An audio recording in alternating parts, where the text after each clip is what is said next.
We get 3 different breach events: the hand, the city, and also the fortress. And each of them has a different strategy to beat it. Let me break those down for you. And at the end, we have Genesis tree crafting, plus the ultimate answer for what is the best graft to have. Let's begin with the hand. During the campaign, you're probably not getting this one done because you're not killing enemies fast enough. It starts with walking on the hand, then the breach opens up, monsters spawn, and you get to kill as fast as possible all the enemies to fill up the bar.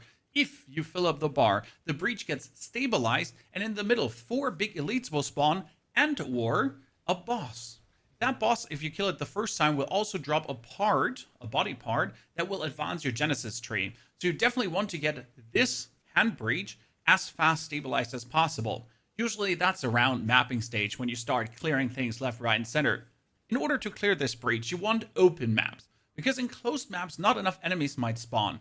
During an open map, I like to walk in a circle to always grab the recently spawned mobs, and then again, and then again, and then again, easily getting the bar filled up. If you have small corridor maps, you pretty much go down one corridor, then movement speed ability, dash stack back, next corridor, dash stack back, other corridor, and hope that actually enough minions are spawning. The hand event is also one of the best for Graftblood because it goes the fastest. Whoop open, whoop done, boom, Graftblood. Now we get the city with a hand and Ailith in the middle. This is not the fortress yet. You pretty much walk into the middle and can start the event already. What I recommend before starting the event is actually breaking all the walls around you. Because if you do break the walls around you, as you then start the event, you can easier bombard everyone around you instead of throwing your bombs against the walls that Ailith is breaking down with every single pulse. Optimally, you kill enemies before they reach Ailith by going in a consistent circle around her. Don't be shy to use the buffs around the hand, as further waves are going to replenish them. However, be aware that as you go closer to the hand, minions will convene and some range attackers might or might not focus Ailith. So if you want to take a buff, if you want to take Meteors Rain down to kill everything, or Path of Fire comes where you get the flame buff, do that in between of the waves, right? You just cleared one, take a buff, clear the next one, take, and so on. That's going to be very important for the fortress, because the fortress is the city in more extreme. And now we're getting to the final content piece, the fortress, which is actually quite challenging to beat, and you need a good build for that, and or teammates, to be honest. The fortress is going to be amazing to get womb gifts like crazy. You notice it's a fortress and not a city, because you're going to have this symbol on your map. You simply walk up to it and get teleported to the fortress. Here, you want to clear the whole map. First and foremost, because there are these amazing chests for tons of loot, and they're in every nook and cranny.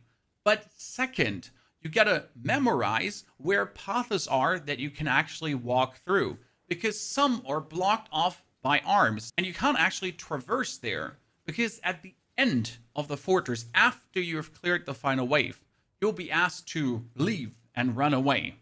But let's first talk about the actual waves. It's going to be 24 of them, which is quite a lot. And you get tons of buffs around the hand. They're completely random, so you might get 3 heal abilities, which is amazing, or you might not see a single heal a single time. And it's going to get rough to keep Ailith alive. In order to do it the safest, you always want to dash into the corridor where enemies are spawning, unload, dash instantly to the next, dash instantly to the next, and pretty much go in a circle, taking care of enemies. If you get the flame wall, ignore that corridor for now, to then go over to the next. It's going to be harsh, and as a solo player, you really want an area damage build. You don't need a single target damage build, right? You want something that destroys a lot of things at the same time. With my Poisonous Concoction, I'm doing quite fine, but I need a little bit more damage to reliably do it. Because I can do the 24, but I most of the time end up at 22. Yeah, I actually fell 2 times at 22, and 1 time I get the 24 done. And then I didn't even manage to escape. Because I ran the wrong corridor and ended up in a hand since I didn't discover the map completely. As an example for an escape, I have Mr. Heavy Heals here. And you can perfectly see on this map these arms that would stop you from escaping. And that's why you want to discover the whole map. So you kind of see these arms already as you then open your overlay. And then you simply have to flee the fortress and not die. And at the end, massive loot is waiting for you. Bam. Thank you, Heavy Heals. Appreciate it. All these activities now will net you Graftblood for your Genesis tree to craft things, and they will also give you body parts that you can hand into Ailith so you get more skill points. As you can see, we're quite advanced already. The most important things you want to take at the beginning are 50% chance for bonus gifts. This is always amazing because instead of just getting one thing, you're actually getting multiple things out of it. Same goes for equipment. Additional equipment item is fantastic. Additional equipment item is fantastic. For me, for example, right now, I want to get good boots. So I put in a 5,000% increased chance to get boots. Plus one item level, even though it would give me a weapon maybe, but it's rather going to end up boots. But as soon as I have my boots, I can actually just refund for free and then move over to shields, helmets, body armor, whatever weapon I actually want. If I want items to not have intelligence requirements or do have intelligence requirements, right? So I can heavily influence what kind of item I'm looking for. So they should have dex requirements and strength requirements, plus I want a body armor because I want a dexterity, strength, armor, evasion rating, body armor, right? So you can pretty deterministic work on what you would like to get. And then you simply slam the item in, and yes, right now I would have to pay 900 Graftblood.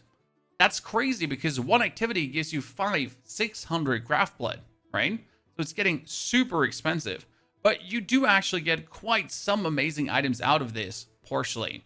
And that has 45. Oh, nice. I like you, my friend. My helmet, for example, is from this tree. My chest as well, and my boots, yep, them too. However, the most important item to craft are actually the graft items, the arms. You want to have good arms. And in this case, I didn't actually look for the ability. I don't care that this is with the grasping hand field, and I also don't care that this one gives me the cold damage. No, what I cared about was 16% increased Graftblood gained, also 14% increased Graftblood gained. And your arms gotta be able to carry enough Graftblood. This one can carry 4,000 Graftblood, and this can carry 1,187 Graftblood. Because your arms here are also what determines how much you can have with you. So you want to get more, and you want to be able to have a lot of them. And the higher you actually go in maps, the more Graftblood you'll get from things. However, if you then get 1,000 Graftblood or 800 Graftblood, getting another 40% bonus, that's a lot. So yes, increase Graftblood gain.